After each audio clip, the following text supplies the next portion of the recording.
Cold Case 1267. The Good Deed. The downtown offices of Hollingsworth and Meyer were ordinary until whispers began about Clara Vane. Clara was the type of person who went out of her way for others, fixing errors, staying late, covering shifts, even bringing in coffee for an entire floor. But after every act of kindness, something went wrong. A crash, a fight, a loss. At first, her co-workers laughed it off as bad luck. Then they began avoiding her, convinced that something followed her good deeds like a shadow. In Clara's journals, recovered after her disappearance, it contains pages soaked with grief and confusion. Why do the cruel thrive while the kind suffer? Why does every good thing I do invite disaster? I don't understand. I only wanted to help. Later, her words grew darker. I feel too much. I feel their pain, their fear, their lies. It lives inside me. I carry it until I can't tell where they end and I begin. Maybe this is why people are cruel. It's easier than drowning in everyone else's misery. And then, if I can understand why they hurt me, why shouldn't I give it back? If I'm cursed, maybe I am meant to balance the scales.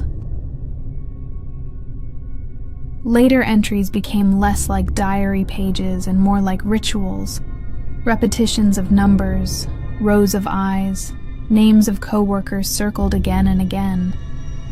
One page ended with a single phrase scratched so deep it tore the paper. Psychologists reviewing her writings noted how empathy, normally a strength, became pathological absorption. Clara didn't just feel for people, she felt as them. Their pain fused with hers until she couldn't tell where they ended and she began. The retaliations by late 2014. Strange incidents struck employees who had mocked or used her. One manager awoke to find his reflection smiling when he wasn't. A co-worker's voicemail filled up overnight with recordings of her own breathing, though she hadn't called herself. Another received a sympathy card in her mailbox that read only, "I'm sorry for your loss." Her cat disappeared the next day. No evidence. No suspects. Only fear. February 2015. Clara didn't show up for work. Her apartment looked staged, as if she'd stepped out only minutes before. Coffee on the counter. Phone charging. Curtains drawn. Mirrors draped. On her wall scrawled in jagged letters. Empathy is a blade. You showed me where to cut. Police never found her. Neighbors claim her door opened every night at 3:17 a.m. for weeks afterward. No one was seen entering or leaving. Long after she vanished, the infection lingered.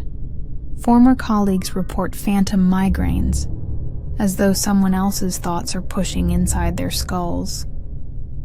Sympathy cards still arrive, unsigned, with only 2 words, "You're welcome."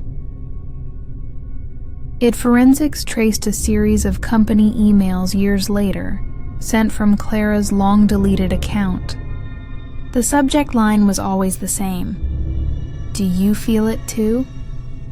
Some employees swear they've seen her, pale, smiling, reflected in windows or standing in the lobby, always holding 2 cups of coffee. Clara Vane's story remains unsolved. No body, no answers. Only the memory of a woman who gave until there was nothing left of her, except the weight of everyone else's pain. Those who worked with her still talk about her in hushed tones. Some insist they feel her presence when they are most vulnerable. An unseen figure leaning too close, a whisper in their ear. Do you feel it too? One coworker years later admitted this in an anonymous statement. I used to laugh when she helped me. I thought it was weakness, but now I see her face in every mirror I pass. I can't stop hearing her voice. She isn't gone. She's waiting. Kindness, when taken for granted, corrodes. Mocked long enough, it mutates. Ignored long enough, it festers. Used long enough, it sharpens into something you can't control.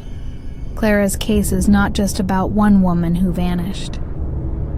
It's about what happens when people drain the kindest among them until nothing remains. Because in the end, Clara left behind more than just a note on her wall. She left a warning. Empathy is a blade, and every cut remembers who made it.